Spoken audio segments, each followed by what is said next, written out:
All right, everybody. Welcome to another episode of the Freezin NFC North Podcast, episode 117, 2024 Week 16 review and Week 17 previews. Plus, Merry Christmas. It is a Christmas Eve, trying to be a little bit festive here. And we've got a lot of new guests here tonight. We're going to be talking a lot of stuff, coming up as far as Bears, Packers, Vikings, Lions, all that stuff. Plus, are the Packers really contenders? Now, we don't have a Packers person right now yet. We may have one a little bit later. So definitely going to be interesting to talk to. But as we get started, where can everyone find you? We'll start with you, Rhino. Thanks for coming back again. Yeah. Merry Christmas, everybody. You can find me on Vikings Uncensored on YouTube and Facebook, at Vikes Uncensored on Twitter X. All right. Definitely like and subscribe. A lot of great stuff, especially with how the Vikings are doing. And Andy, where can everyone find you? You can find me at the Bears Den Podcast. I'm on Twitch, X, YouTube, Facebook, TikTok, and Instagram. Ooh, the TikTok. Very good. Yes. Yes. You're doing some dances probably, right? No, I cannot dance. Trust me on that one. That's right. We don't have much to dance for this year anyway. Yeah. No, we don't. All right, G Walker, where can everyone find you as we get started? You can find me, G Walker, at the CNG Podcast on Facebook, CNG Podcast on X, CNG Podcast on Twitter, on YouTube. Just type in CNG Podcast, me and my partner CJ and my boy Alan. You will see us on there, any platform that you're on. Thanks for having me. All good stuff. And we already have one of my favorite Packer fans. I like to go back and forth with them already chiming in. Thanks for joining us, Bodkins. Yes. Yes, I say plenty of dumb crap about the Packers. Yes, I do get Cole, but that's okay. Cole turns into diamonds, and we're gonna find out about the diamonds here coming up next year for the Bears. But let's go ahead and we'll start away right away. Obviously, Rhino, thanks for joining us. Let's go ahead and get right into the Viking stuff since you only have a little bit of time here. So the Vikings did win, and they slipped past the Seahawks. So give us some helmet stickers and your reaction from that game. I mean, it was a tight game, kind of like, we talked about this last week a little bit. I kind of expected it to go that way. The weather and the elements kind of didn't aid into it a lot, I guess. One thing I got to give Seattle credit for, when the Packers were there 2 weeks ago, they took over that stadium. The Seahawks fans came out and made sure that we weren't able to do that quite as much this past week. So there definitely was a little bit of the 12th man stuff going on, but it's just the situational stuff that came out. And the defense gave up a fair amount of yards. They gave up like 300 yards passing, but when it came down to it, at the end of the game, Andrew Van Ginkel, 2 sacks, both at critical points in the game. And then, of course, Theo Jackson closing it out with the interception. Dallas Turner also earlier in the game with his first career interception. Then over on the offensive side of the ball, of course, Justin Jefferson, easy call there, 144 yards, 2 touchdowns.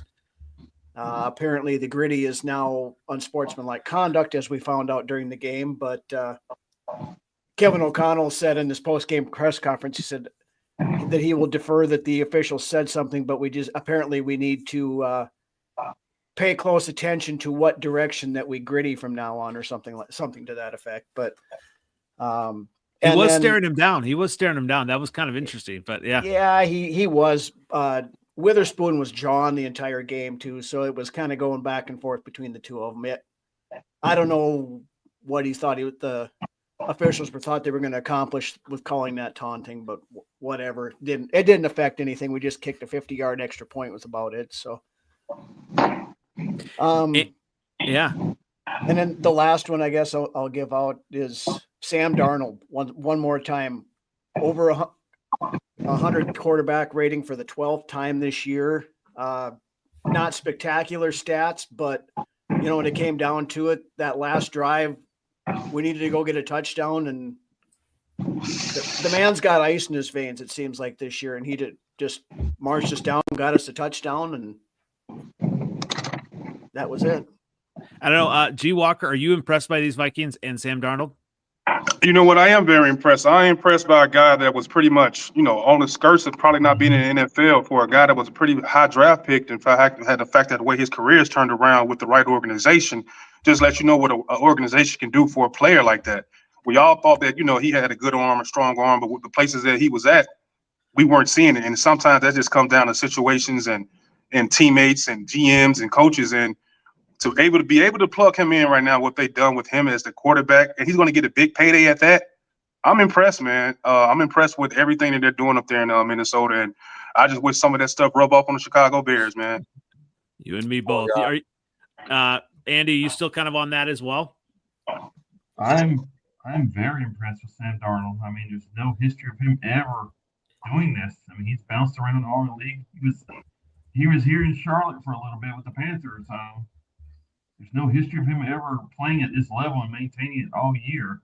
I mean, we all thought when they left Kirk Cousins walk and Jackson McCarthy and he tore up his knee I picked Minnesota to finish 4th.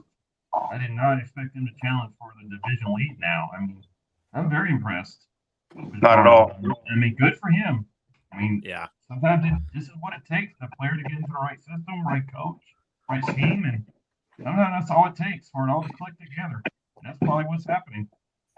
Absolutely. Well, someone I'm always impressed by. Welcome in 7th letter. And obviously you got the assignment. You dressed up a little bit as well. Are you on that Darnold train? Nah, I'm not. Of course he isn't, because of course he's not. Of course he's not. Yeah. They're the biggest threat to you guys in the division in the playoffs right now, it seems like. We beat them already. Right. You know what I'm saying? The regular season, though. Y'all talking to us like we ain't beat them already. We beat them regular already. Season. Ain't nobody. We got to play them one more time in the regular season. I'm impressed. Oh, y'all got to play them again one more time? Oh, okay. Yeah, we do. We play them at the end of the season. Hopefully the freaking Packers help us out, but I doubt it. They can't beat nobody either. Everybody keep putting people over us. I don't know. They did a damn good job beating the JV squad from New I swear they over here like they They went out there and beat us on this podcast. Like they're third string everybody, and they over there talking to them like that. But Sam Darnold he's a first round talent. He was the number 2 pick. Draft. All right. He fell into the hands of a really, really good offensive-minded coach. He had y'all thinking that the astronaut was a good quarterback last year for the first 2 Right. You know what I'm saying? Like Sam Darnold is a first-round talent. His talent mixed with the mind of O'Connell is going to be successful. I still see the laws in the game like y'all start off strong, and then it's this lull at the end, and then in the middle, and then at the end, y'all got to make up and come back at the end. So it's like I still see the flaws. I just know, like in that situation with Addison, Jefferson, Hawkinson, and Aaron Jones with the speed and the way they put pressure on defenses, like he should be good. They play to his strengths, and that's what good coaches do. I give more of a respect to O'Connell than I do Darnold. I mean, Darnold is playing good, but that offense, like Kirk Cousins was good at that offense. You know what I'm saying? Like, come on, man. I was scared when they was talking about sending Stafford over there. I was terrified. In the beginning of the season, they were talking about trading for Stafford because O'Connell and Stafford get his hands on them receivers. Jesus Christ. That'd be ridiculous. Well, let's talk. I know, Rhino, you only have a few minutes, so let's go right into the preview for the Vikings, and then we'll kind of move back into some of the other stuff as well. So, Rhino, what are some keys for the Packers game? Vikings are 1.5-point favorites. Give us some keys to that game in Minneapolis. Key number 1 is going to be stopping Josh Jacobs. I mean, our run defense is one of the better run defenses in the league, but I mean, Jacobs has been top notch all year long. And that is where the Packers offense runs through is through Josh Jacobs. So if we can keep him penned up, then we can start, blitzing a little bit more, possibly getting some pressure on Jordan Love. You got to be selective with the blitzing on him because he will beat you with it if you're not careful. We're getting Ivan Pace back hopefully this week. They opened up his practice window yesterday, so getting him back in the middle along with Cashman is going to be a big help because he's one of the key blitzers we like to use coming up through the A-gap quite a bit. Offensive side of things, it's play that sound fundamental football. I know it sounds cliche, but just go out there, take what they're giving you. I don't know if Jair Alexander's going to go for the Packers or not. He's a little, he's scary. He is scared of having to go against his. Yeah, he's scared. Against his Daddison and his uncle Jefferson. So. But because the first game when we played the Packers, he was good to go all up until Friday. Then all of a sudden, he got some mystery injury that didn't allow him to play the first time. So, the Packers have got a good defense and they've got good offense. So this is going to be a tough game, but if the Vikings go out and play the kind of football that they're capable of playing, then they're going to be fine. Well, so you are picking the Vikings to win then? Oh, of course I'm picking the Vikings to win. I'm going to reserve my pick for a little bit later, but I am thinking that the Vikings are starting to be for real. I'm all right with, Sam Darnold. Obviously I was, saying that he was not going to, win maybe 2 or 3 games this year. So I was wrong on that. It's going to be interesting kind of in the offseason to see, obviously how far they go in the playoffs and all of that to see what they do with it. But that's another story. So what about you, Andy? Are you thinking the Vikings are going to win this week? It's a tough one. 1.5 points. It's basically even picking. It's at home. It's inside. I feel like Minnesota is for real. I think I agree with you, Andy. I think they're for real. I think they're going to beat Green Bay as well. I think Sam Darnold's for real. Jordan Jefferson's for real, and I think it will not surprise me at all if they beat Green Bay. G. Walker, what is it with? I feel like the media, like anytime Green Bay wins a game, like the media is all on the Green Bay train. Oh, they're going to go to the Super Bowl. They're a dark horse. They're going to the Super Bowl. I mean, they beat the Saints. They beat who they need to beat. But I mean, are you thinking the Packers are for real, or you think the Vikings are going to win this game? I think that whoever has the best matchup on the outside as far as the secondary is going to be the team that could probably get the edge. Like Addison and Jordan and Justin Jefferson. Can the Packers actually stop that for a whole game? Can they stop it? I'm not totally sure that they can stop it. I'm not totally sold on that. But when it comes down to the Packers, they're just an organization, a team that's been winning. They haven't won too many Super Bowls, but they just win year in and year out, man. Whether it's with Brett Favre, whether it's with Aaron Rodgers, whether it's with Jordan Love. It seems like it don't matter. So they haven't had the chance to actually fall from grace like a lot of other teams in the NFL. They kind of fall from grace, and then we got to come back up and get get our flowers like we're supposed to. But the Packers for the past, I don't know how many years, they just stay up there, man. Even though they don't win Super Bowls, you know what I mean? They might be a little bit overrated, but when it comes down to the media, they're not going to slam them because they constantly win, and they're constantly getting quarterbacks that are starting A1 quarterbacks. No matter how you want to look at it, they keep a quarterback and they keep that organization going to float. So, of course, the media is going to be like, "Oh, the Packers, this is their year," because they're constantly winning. They never really fall off, man. And it's interesting. Seventh letter, I think you'll appreciate this. I feel like the Packers get a lot of credit at the beginning of the season. Oh, maybe their year, and the Cowboys do as well. Oh, it's our year. Same exact thing. Glad to see the Cowboys down. Yeah, I think for the first time in my life, I am going for the Cowboys and the Packers this weekend. Whoa! For the first time in my life, the two teams I hate the most this weekend. The way that the Packers the way that the Minnesota Vikings offensive line is built, I really think if they use like Edrin Cooper and just keep on sending them down that middle between them tackles and guard, those guards in that center, I think that he could affect Sam Darnold's and the ball will come out a little bit. You know, he'll start throwing those errant passes again. And if Gary can have one of those games where he just super aggressive, I do think that they can get some pressure on Darnold and give him a long day. The Packers are built like a dome team anyway. So this is kind of, even though it's really tough to win in Minnesota, Minnesota is probably like the biggest home field advantage out of all our divisions because it's tough to win there. It is what it is. I mean, we kind of got your defensive coordinator number, but it's always been tough to win there. Always. It's loud. It's woo. But if the Packers can pressure Sam Darnold, they can. That's the key to victory for the Packers. Now, I doubt they do it because the Packers can't beat nobody. Every time they run into a playoff team, they lose. Every single time. But that's the way to do it. Use Edgerrin Cooper like that and send that pressure, and he will not be the same quarterback. Jesus, please let them do that. But they won't. And you know, in the middle of the field on defense on the Vikings, very, very soft in there. If you can get into the middle of the field of their defense, you can give them problems.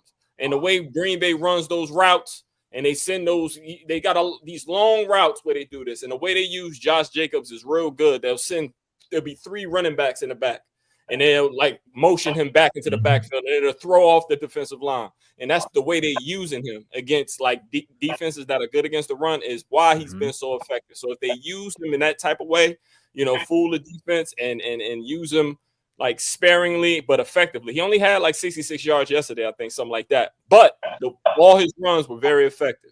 And even against us, he didn't have a lot of yards, but he had 3 touchdowns. And the way they use him, it was like he was chipping us every time he got the ball. So if they do that against the Vikings, they can be all right. They'll be okay, and they can win. So, Jesus, Rhino, I was watching a little bit of the game, and Cam Robinson was getting beat like bad. Robinson's had a bad couple of weeks. Yeah, is he hurt? I don't know what's I don't know what's going on with him. I mean, the first several weeks, after we traded for him, after Darisaw went down, the guy was playing well, but the last 2 or 3 weeks, he's just struggled. I don't know. Bro, the deal here with left tackle if he's good. Well, there's that, but I mean, it was the best we could do with a bad situation. But 2 weeks ago at home, I think he had 5 penalties against him in that game. Something's off, and I don't know what it is. I hope they figure it out here damn soon. But to Seventh Letter's point he was talking about a minute ago there, Rashawn Gary always gives us heartburn. Mainly it's because Garrett Bradbury gets forklifted into the 3rd row half the time. But we've been crying for a new center for years over here, and they still haven't done anything about it. But that's the biggest thing, and we got to be able to slow that interior rush down. Now, to the credit of it's, Darnold is better of getting out of the pocket and making plays off script where, in years past, if you make Kirk Cousins step 2 steps off of where he's supposed to be, he forgets completely what the hell he's supposed to be doing. But Darnold's mobility, I think, will help quite a bit to help avoid that pressure. He's going to get sacked. I know that because our O-line can't go through a game without giving up a sack, but as long as we can minimize that, we'll be all right. Yeah. On that note, I'm going to say the Vikings actually going to win 34-30. So I'm picking the Vikings. Seventh Letter, you're picking the Packers? Yeah. 28-24. All right. What about you, Andy? I picked the Vikings to pull that one out. Something 34-27, something like that. Something like that. Yep. And you too, G. Walker? Yeah, I got the Vikings 35-30. Okay. So, yeah, we're looking at a higher scoring game. Obviously, being inside, I think, helps as well. So, it's going to be interesting. Obviously, that's an important matchup within the division as well. Let's go ahead and go back to you, G. Walker, on this one. We'll go ahead and review whatever that was. Clinic. All right, Walker, guys, I'm going to have to hop off. I got to I got to take off, but Merry Christmas, everybody. Awesome. And, Merry Christmas. Thanks again for joining right now. And Merry Skull Christmas, Vikes bro. and, Take it easy. Merry Christmas. Yeah. See you guys. So, G Walker, I'll let you start here. I know Seventh Letter has plenty to say, but go ahead and pass out some blame for this. I mean, it's so much blame to go around for the Chicago Bears organization, man. But first of all, if people thought Thomas Brown was going to be the head coach, he has to win games to be a head coach. Since he took over, he hasn't won a game. So let's just get that out of the way. The man does not have a chance to be a head coach. And it all starts from the top. It starts from Ryan Poles. If you want to give Ryan Poles the blame, let's give Ryan Poles some blame because he's been here 3-4 years. He still hasn't built the offensive line, still hasn't built the defensive line. It was cute when you got DJ Moore. It was cute when you got Montez Sweat, but who did you put with him? It was cute when you somehow stumbled upon Caleb Williams and Roman Dunze. But when it comes down to it, into the meat and bones of the draft, since he's been here, he hasn't done squat, bro. He hasn't done anything. So if you're looking at the Chicago Bears and you're wondering what's going on with the Chicago Bears, it comes from up top and it's come to Ryan Poles. We have 2 more wins than the Carolina Panthers. Since that miraculous, we fleeced the Carolina Panthers, we have 2 more wins than them, man. So it's been a complete failure from Ryan Poles when it comes down to the real parts of the draft, man. You didn't draft a center. You drafted a punter. You kept Dominique Robinson. You cried to keep Velus Jones Jr. So the man does not have a good eye for talent. He might be good at maybe like numbers and all that stuff, but if you want to blame somebody, before I blame the players, I got to bring the people up top, and it starts with Ryan Poles, man, because Kevin Warren just got here. Wow, G Walker coming out hot on Ryan Poles, but what about you, Andy? Are you kind of out on Poles also? I go above Poles. I think we're not going to win with his ownership group. I mean, what have we done? Sucks, yeah. I mean, seriously, what have we done? Can anybody name it? No. We got the Super Bowl against the Colts. We had a double doink here and there. It just seems like the culture from the very top of the mountain is just broken. It's trickling downhill. It's like we still do business like it's the 1920s when we bought the organization. It's sad. It is just sad. I go to Chicago usually once a year for a game, and the stadium's always packed, the fans are always packed, and the product on the field is just terrible. It's terrible this year. But yeah, I agree with Walker 100%. Poles needs to be held accountable.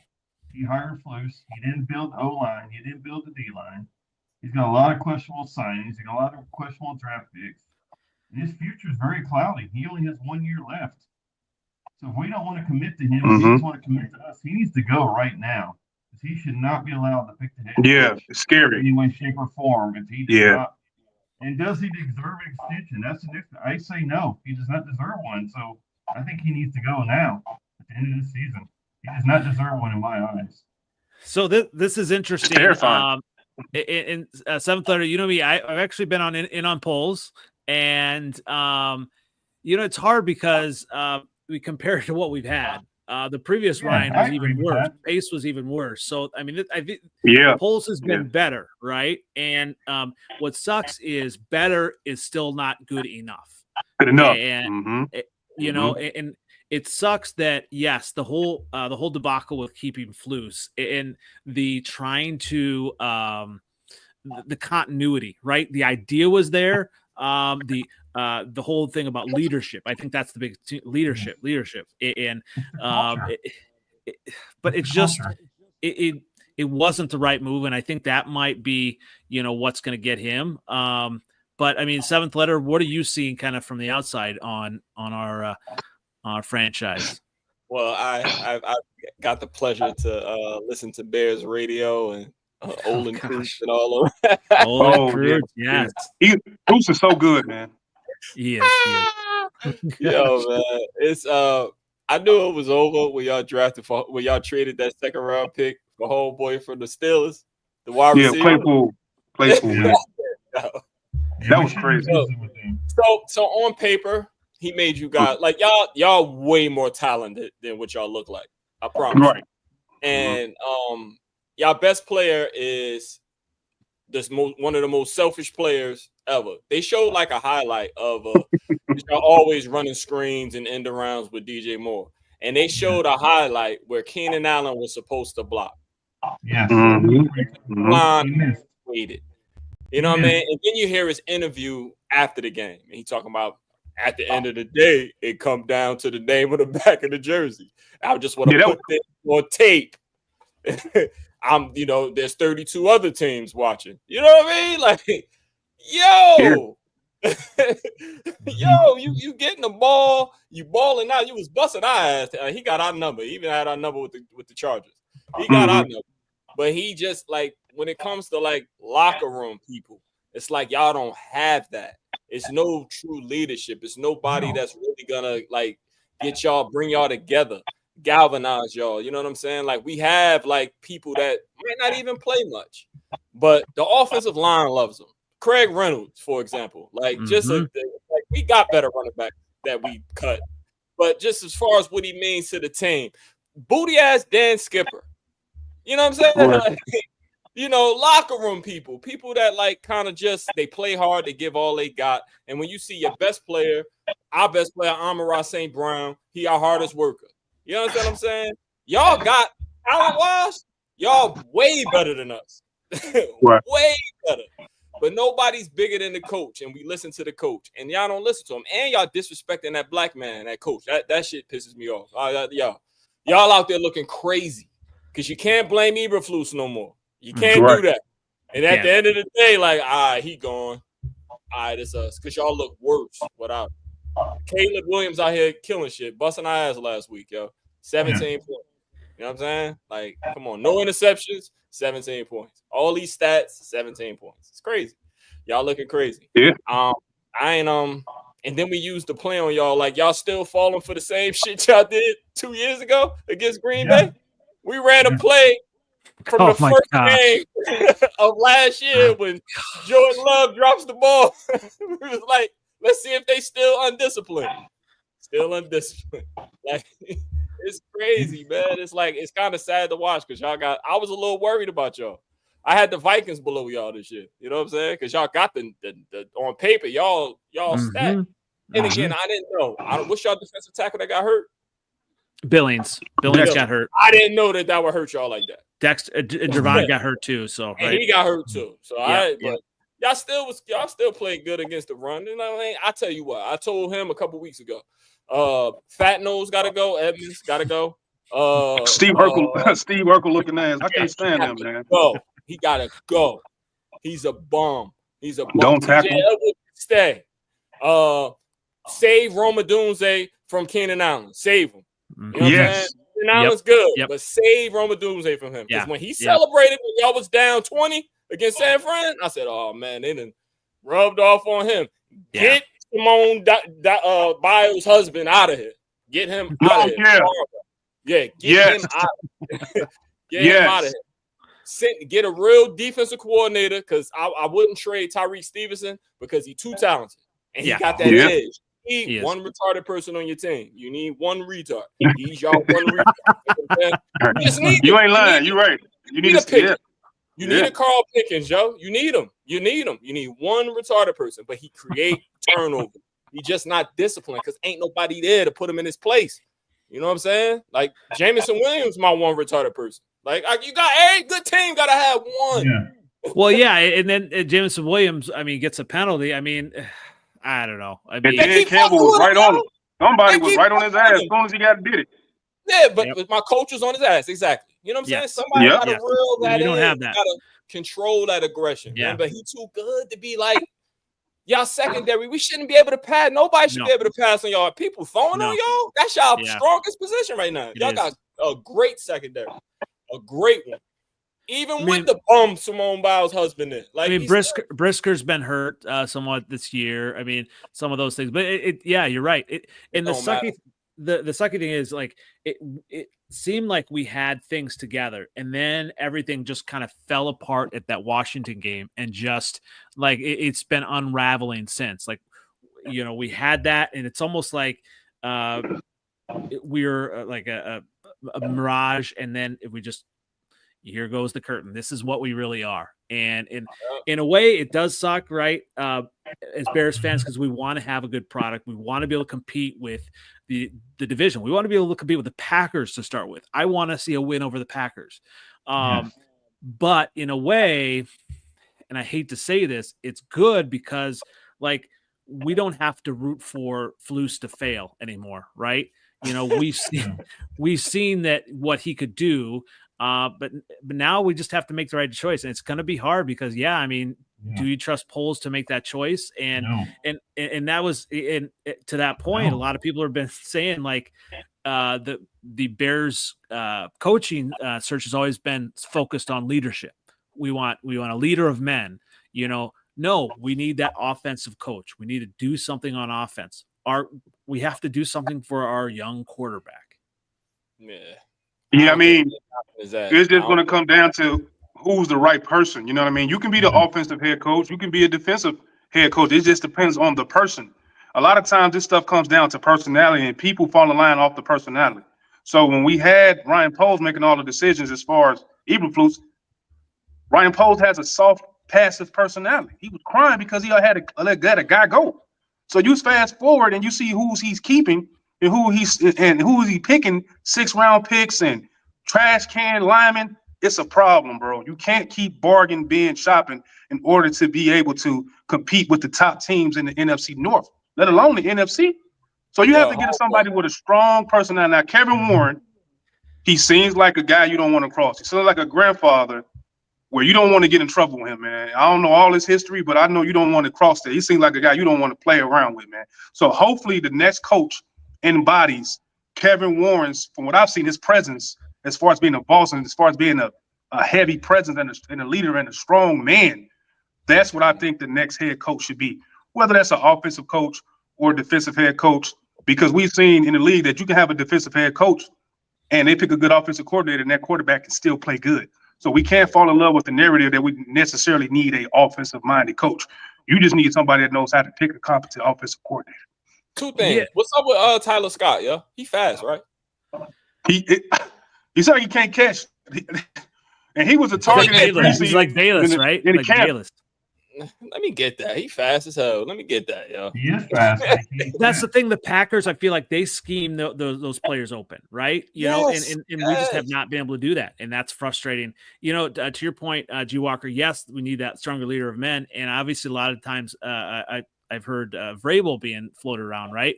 But when he had a success, who did he have? Arthur Smith. He had Arthur Smith as the offensive coordinator. Once he he knows how to build a staff. You know what I'm saying? That's important. You know what I'm saying? Like, he hired Arthur Smith. But after Arthur Smith left, what did he do? Right. Well, you know, sometimes those teams don't want to spend no money. I mean, yeah. Right. Also, that's just his staff, man, because you have the problem. You go ahead, Seth. Go ahead. Nah, they also said like Ryan Poles drafted like y'all was already there. Like picking up a left tackle from Yale. It was like, why? Like, yeah. I always say Ryan Poles. If Ryan Poles believed in Caleb Williams to the point like he was a fan, like he thought Caleb Williams was going to come in here and just solve all of these problems. Like you thought this shit as a fan. Like what were you thinking, bro? Like in the third round, you do not draft a rookie like that to be a project. You draft a starter. Why would you do that? So it's like if this man came up in here and drafted Caleb Williams, thought he was going to be Superman and take over the NFC North without an offensive line to keep him playing efficiently, he need to be fucking fired, bro. He needs to be fired for that. If he was thinking like a fan, fall in love with the tape at USC and he's doing all this backyard stuff. Yeah, that's because that's college, man. This is the NFL where grown men are chasing you with mortgages and child support and property tax. Like guys are real men out here, bro. Like so the fact that he went up in there in this draft the last 3 or 4 years and then build it up like this, I don't think he deserves. Andy, what I tell you in June, man? What I tell you in June, man? Who blocking? Yeah. That's exactly what you've been saying. Yeah. You can have all the receivers in the world, man. Who blocking? All right. Independent Aquaman seem to know words. For example, the word "can" includes merely 1% chance to win. And contenders include. Oh, yeah, we'll be talking about the Vikings and the Packers very soon about those playoff things. Obviously, thanks for joining here as well. Yeah, I mean, obviously, very bear centric tonight, and we have to have our love sometime here, right? Even though it is being thumped. But yeah, who is blocking? I think that's been the thing. And like, in all of this though, right? I mean, you have all the people that are even Bear fans. It just blows my mind. They're like, "Oh, Caleb's a bust. Caleb's this and this and that." Absolutely not. If you say he's still a bust, I mean, you are not watching games. He absolutely needs to improve. And this is coming from Seventh Letter. You know this, an absolute Justin Fields apologist, his BFF. and Caleb Williams. I love my Justin Fields, yes. But Caleb Williams is already, as a rookie, by far better than Fields, just in how he sees the game and it's not can do. And so I am excited for the future on that end. It's just hard right now to see these results. Obviously, the Lions. We'll give you a chance here, Seventh Letter. Hand out some helmet stickers for your Lions. Obviously, we talked about a little bit, some of the play calling, things like that. Anything else you want to say about that game? Yeah, man, I just love Jahmyr Gibbs, and I just love Jahmyr Gibbs, man. I love Jahmyr Gibbs. I love Amon-Ra St. Brown. We also our 6th round guard started this week, and he played really good. I think Jared Goff was only sacked once, but that's just, again, man, we know how to draft. We build our team through the draft. Al-Qadim Muhammad, somebody we picked up off of somebody waivers, man. He had a sack this week. Ify Melifonwu came back this week. You know what I mean? He had a sack. So, like, we just kind of like throwing together this collage of defenses from other people's practice cards and winning. So, like, I know that, we met our maker 2 weeks ago against the Bills. Like, couldn't hide it no more. We cut 2 of them linebackers this week because I'm like, he ain't do nothing. All he did was throw the running backs on us because they knew that we ain't had no linebackers. You know what I'm saying? So that's what happened to us. So we went out there. Hopefully we can beat San Fran this week. And by the time we get to the playoffs, Anzalone should be back. You know what I mean? We get some type of reinforcements back at corner, and we'll be all right. I'm just trying to limp. Right. And we'll talk about that soon as well. Let's just cover briefly that JV game. The Packers beat the Saints. Obviously, it was a massacre. It was expected. It was like 13.5. And obviously, horrible, Packers had their, backups in. Any helmet stickers here? It's hard to give Packers helmet stickers, but any helmet stickers here, guys? No, they ain't beat nobody. They beat who they're supposed to beat. Like, you get no brownie points for that, man. Like, come on, man. No. You see me jumping around when we beat the shit out of the Titans. Like, hey, what are you doing?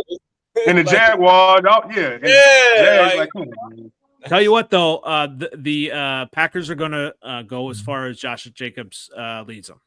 I think that's the thing about homeboy. The dumb thing about their coach. He's a very, very good coach. Don't get me wrong, but he was his best coaching job is with Malik Willis because he'll quickly go away from what works. Yeah, quickly. Both games, Josh Jacobs was averaging like 7 yards a carry, and he stopped giving him the ball. Yep. Yeah, he was going nuts. Always. So it's like he'll save you. It's like when LeBron take a jump shot. Like, thank God. Woo. He ain't gonna put his weight on me. Thank God. Like he'll always let you off the hook and start passing again. And although Jordan Love would chuck it, he ain't the most accurate at times. You know what I'm saying? No, man. No, he's not. I think y'all beat the crap. I hope y'all beat them in the playoffs, bro. I cannot wait to see it because I got a Packer troll on my page. He talk and that's the thing about Packer fans, they celebrate every W, bro. Yep. They celebrate every single win like they win in the Super Bowl. Like, that's so crazy. Like, bro, y'all celebrating beating the Saints, man. Y'all had one of the easiest schedules this year, like y'all always get. Y'all just over here talking crazy. Like, come on, I can't wait for y'all to beat them, bro. I cannot wait. That's why I call it Choketown. Choketown, USA. Yeah. They don't beat nobody. They lost to every good team they play, yo. They do. All right. Yes, I feel like it had pants on my head. Oh no, he's got the upside down face. Yes. That's cool as hell. Hey, I wish my I had wife that. put it on my head. It's actually too small. Go ahead. All right, let's go. Obviously, the Lions have another important game. I think it's at San Fran. 3.5 point favorites. Monday Night Football. It feels like it should be more than that. We're gonna beat them like we did the Cowboys. We're gonna beat them just like that. Just like that. We gonna beat the shit out of them. Period. Point blank. They ain't got nobody blocking. So I already know what's up. They don't. Yeah. We own. We own. So what about you, G Walker? You picking the Lions to beat the 49ers? Oh, absolutely, man. I just think the Lions that, when you got a great team like this, you want to see teams beat these guys by 25, 30 points, man. To know that they're a legitimate contender. Like, they're not going to go out there and play with their food. The Lions are going to go out there and just eat, and that's what I expect them to do. They're so hurt over there in San Francisco, man. Like, Ayuk is hurt. I think Samuel's hurt. McCaffrey's hurt. The other running back is hurt. So I'm expecting these dudes to blow the doors off, man. So I got the Lions, man. Like, if anything less than a blowout is going to make me question your team, Seven. I'm going to question if y'all come out of there winning by 3 points or 7 points. I'm going to have to look at y'all a little bit closer, man, because y'all should destroy them, bro. I mean, look at the Chiefs close. Wow, yeah. They have Mahomes. They have Mahomes. All right, he's different. Dude is different. So I was trying to look at at Santa Clara, the weather, because you never know in San Fran this late if it's going to rain. Right now it says I think between 42 45. No rain on Monday, but there's rain on Sunday. So if that pushes back, it's going to be interesting. It might be a lower scoring game. Did it matter in Green Bay? Oh yeah. What else y'all gonna say about golf? It was cold as hell in Chicago this week. He going deep. Like, what else do golf got to do? What else? He's got to win the Super Bowl. Come on, man. What else, yo? 500 yards on the Bills. Like, what else? Yeah. What else? He had one bad game. Yeah, you got to win it, bro. You got to win it. You got to win it. At least get to it. Man, let's get there. We got to get there. But he played. Yo, they always say he don't play good in the rain. All right, he beats the shit out of the Packers in the rain. He don't play good in the cold. He beat the shit out the Bears in the cold. What else? He did this already against Green Bay when it didn't even matter. You know what I'm saying? Like, what else does he have to do? What else? Andy, are you in on the Lions this week? Yeah, I am. I feel like they're a well-oiled machine. I know injuries are catching up with them on the defense. And it scares me a little bit because, so you just can't keep overcoming all these injuries. At some point, it becomes a lot to overcome, which is what's happened with San Francisco. They just can't keep overcoming all these injuries. I think the Lions should roll them as well. San Francisco's hurting bad, like you heard G. Walker say. Ayuk is out. McCaffrey's out. Jordan Mason's out. I think Grindell is out, so they're going to be on their fourth or fifth running back. Which is not the way to win games. It's hard to win games when injuries start stacking up like that. The Lions need to start benching their players if it get out of control. If it get out of control in the first half, Dan Campbell should start. Yeah, to get some guys up out of there, man. That's just my personal. Retarded people, yeah. My coach is also retarded, so you leave him in the whole game. Hey, that's scary, bro. Like, nah, bro. That is, yeah. We up 35-10, bro. Take these dudes out of this game. he might if we up like that. Detroit's offense and offensive line is just so good, so good. I mean, they got arguably the two best tackles in the game is Decker and Sewell. Like, I would take them all day for the Bears. I would sign up for absolutely all day as tackles on my team. That's why that nonsense. What's that? No, I said that's why that nonsense about Ben Johnson coming here needs to quit. Because is he bringing that offensive line? Is he bringing that offensive line with him? I don't want him here. One thing the biggest loss on my team, if Ben Johnson does lose, is he going to take Hank Fraley with him, which is our O-line coach. Okay. Okay. He's very. I'm gonna remember that. I'm glad you said that. I just remember that. at the season goes. Hank Fraley is an excellent offensive line coach. It was a time when it was just Sewell. We had Ragnow out, we had Decker out, and we still was able to run the ball. We still able to see, Hank Fraley that's probably our best coach. Him and the running backs coach, Scotty Montgomery. Those two guys, I don't ever want to lose. But you can take that's huge. That's huge. That's huge because I feel like someone needs to teach Kieran Amagaji something. Obviously, Ryan Poles has him as a project. They need to teach him something on the side because he wasn't getting it when they threw him in there. So. Yeah. And the offensive line coach is still here. Only the Bears do stupid shit like that, man. We still got him here. After firing the head coach and the offensive coordinator, like what is this? Like, man, this is crazy. This is nuts. Well, speaking of nuts here, G Walker, give us some keys to the Seahawks at the Bears. Seahawks only 3.5-point favorites. The way the Bears are playing, I feel like it should be 10.5. But it is in Chicago. G Walker, what do you think here? I think the Bears are going to continue to lose, man. Like, I just don't have any faith in our defense. It's just the defense, bro. Like, when Eberflus was here, just to give him his credit, the defense, he knew how to call the players on defense to keep teams where they needed to be. But then it flipped and we couldn't score in the first half. We continued not being able to consistently score in the first half. So you mix that with not being able to score points in the first half. Now we can't stop any damn body. How are we supposed to win a game? How are we supposed to win? It doesn't make any sense when you look at us not scoring points, letting the defense just do whatever they want to do with that soft-ass zone, and we continue to play every week with Tremaine Evans as right there missing tackles every week. Gashing is like, bro, there's no way the Chicago Bears can come out here and win. Like, and I believe in my quarterback, and I believe in Roman Dunze, but they're rookies, bro. They're rookies. The offensive line is not where it needs to be to compete with an almost playoff team in the Seattle Seahawks. We're playing teams that are good on every level of football, whether that's the offensive side, the defensive side, coaching, special teams. How many phases are the Chicago Bears bad at? We're bad on the offense, the defense, the coaching, and the special team. So for the past 5 weeks, we've been getting smoked by teams that are just better built in all phases of football. So I expect it to continue.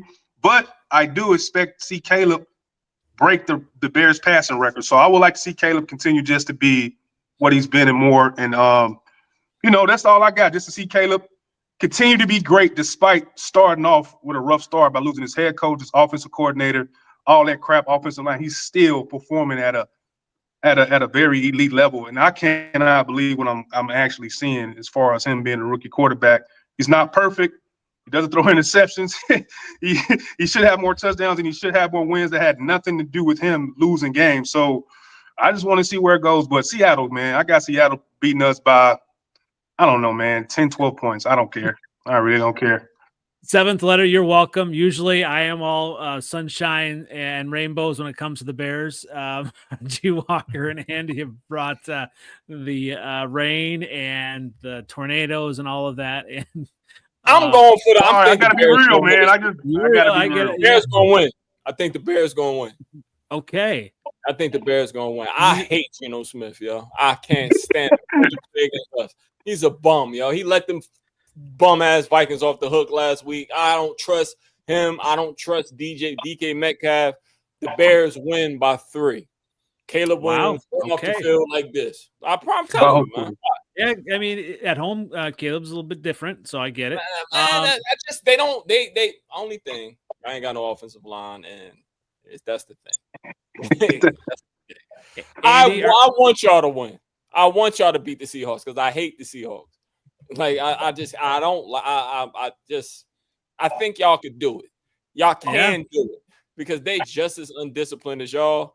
And for everything that everyone is saying about like y'all, like they kind of the same way. They're a little bit too good to be they had a record they got to. You know what I mean? Like look at that defense. Right. Like they got everything. Yes, they do. Yes. They got everything. So why is the Vikings scoring so easily? Why is this happening? You know what I mean? Like, why is this happening? So I feel like if they want to play like that against the Vikings, Caleb Williams got a strong arm. He can abuse them just like Sam Darnold did. Let's go, man. Let's go. Andy, what about you? Are you in on the Seahawks beating the Bears? Yes. I mean, Chicago was just they almost have no pulse left in their wrist. It's just I mean, they have no pass rush. Their offensive line is horrible. We play this soft zone, as G. Walker was saying, and we just get gashed. Eric Washington is a horrible defensive coordinator. He's horrible. We have the opposing team just running free the whole game on routes. It's just horrible. Like for some reason we know we can't generate a pass rush. We refuse to send a blitz. Just send a fifth guy, but we just refuse to do it.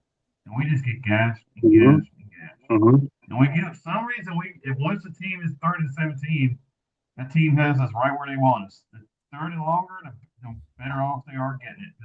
We're gonna get Oh my God. Yeah. So 3rd and 17. 3rd and 10. We're giving that up. It's hard. 3rd and 2, we might get a stop. 3rd and 15. No, we're giving that one up.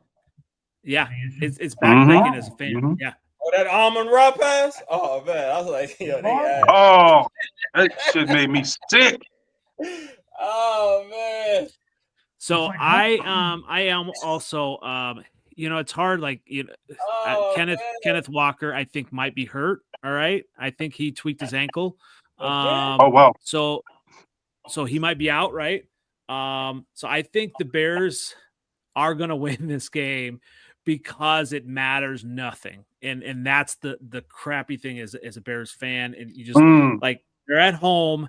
They're going to show some life, and I feel like it's going to be like an ugly, I don't know, like 23 to 20 win or something like that. It's just going to be ugly. It's going to be close, and it's just going to mean nothing. Like every game means something, right? As a Bears fan, you want to win.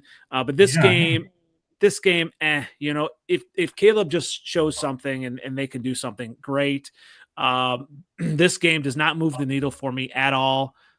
Next week does, right? The Packers. That's the game.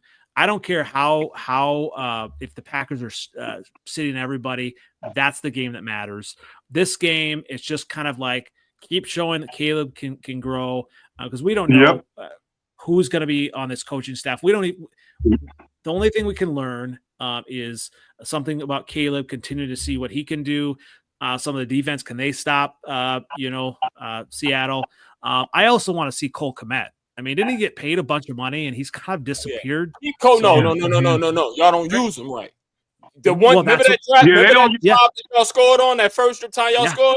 That was all Cole Kmet. They put him at fullback. He was blocking, and then he came out the backfield and he scored a touchdown. He cares. He does. They don't use him right. Y'all don't. And he's starting to voice his frustration too. He's starting to voice his frustration outside the losses. Because you're taking him down. His production is dipping so bad. Go ahead, Andy. Go ahead. It's like we just forget that we have a tight end on this team. Other teams, we see them scheme for the tight end. We don't scheme for him at all. Y'all definitely don't use him at all. At all. He's open. He happens to be open. And Caleb is great throwing in the middle of the field too. Like Caleb can throw through the middle of the field, and that's hard for a quarterback to consistently do. Like he can. So the fact that not scheming him to go through that middle, and he's 6'3", 4", whatever he is, and Caleb got an arm like 7-letter was saying is.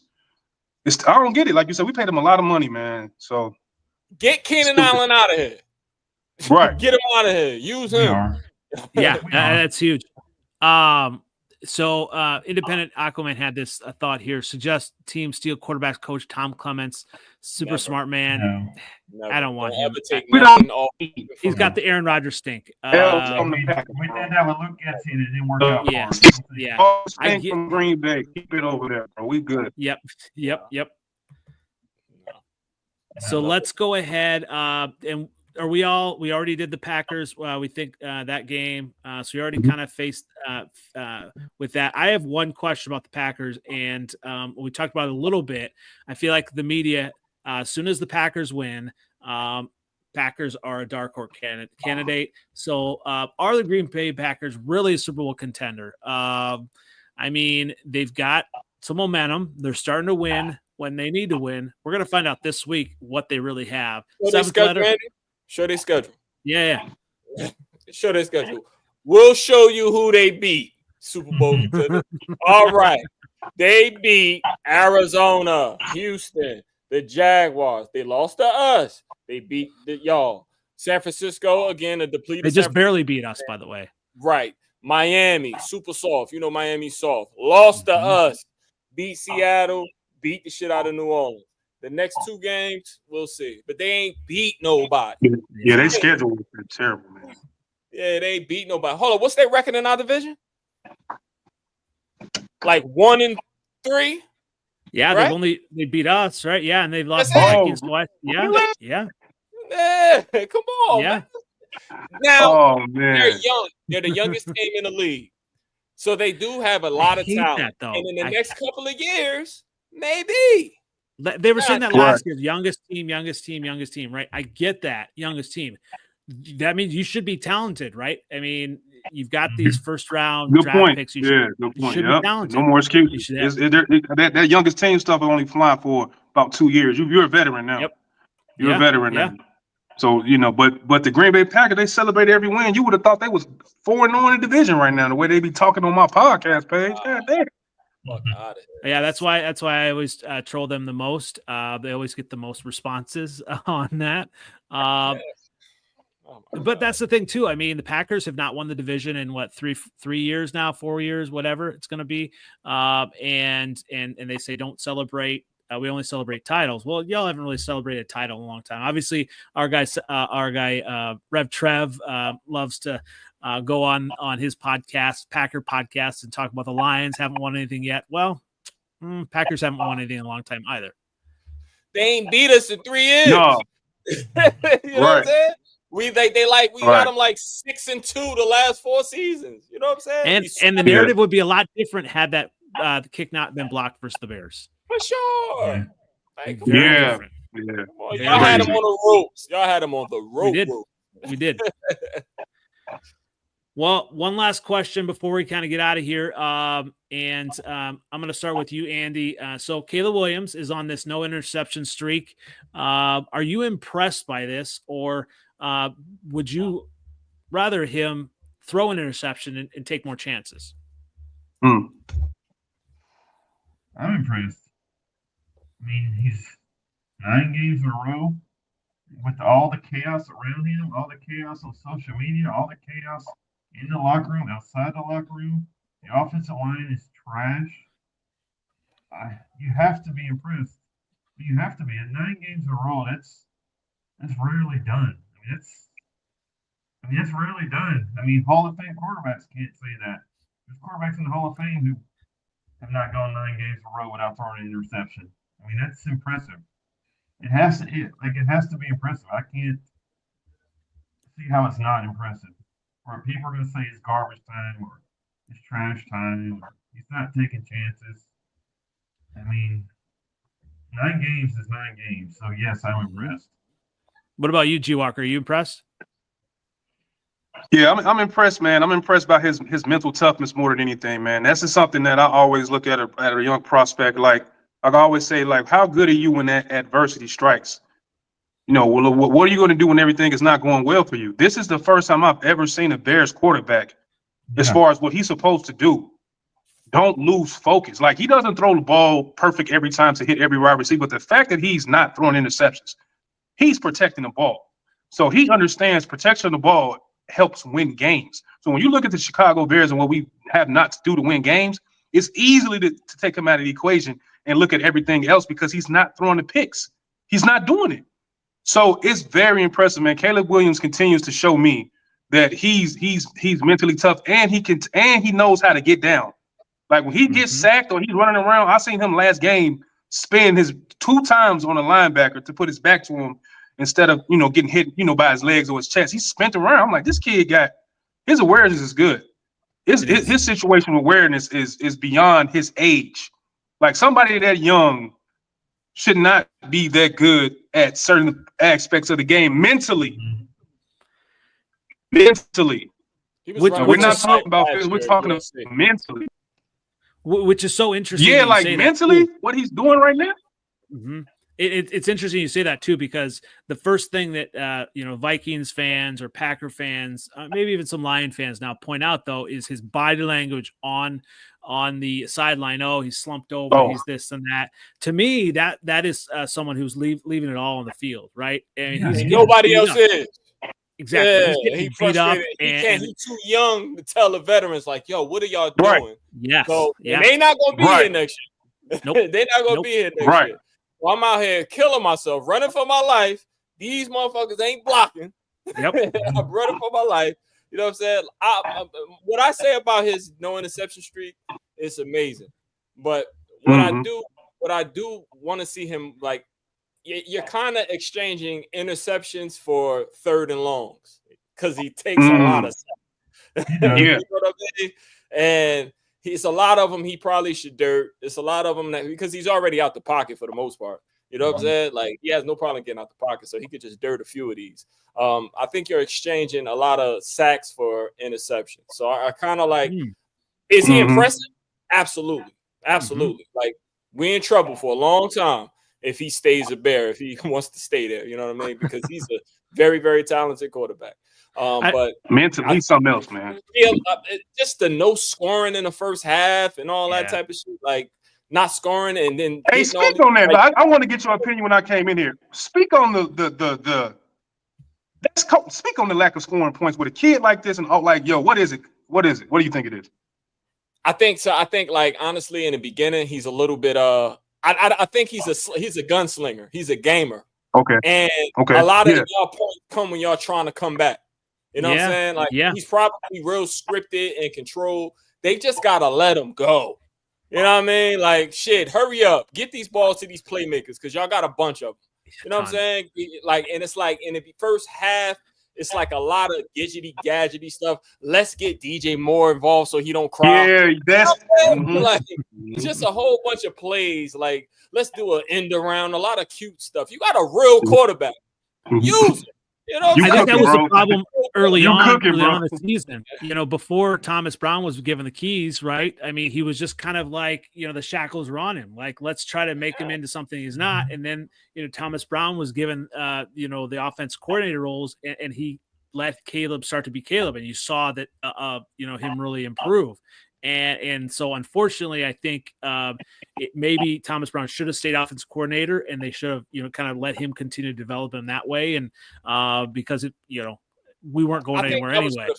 I think like the Chicago Bears ownership and leadership, I think they listened to the radio because that's what y'all wanted. You know what I'm saying? Yeah. This is basically what y'all wanted because at the end of the day, it was like he sound good on the mic. He does. You know what I mean? we haven't had that. We've had like, nah. Oh my gosh, we've had Eberflus. We've had, you know, way back to who was the guy who wrote the book, the leadership book. I mean, just these nerds talking, and at least, you know, he actually sounds like he knows what he's talking about. Like, he's actually genuine. And so, yeah, obviously, it was a change.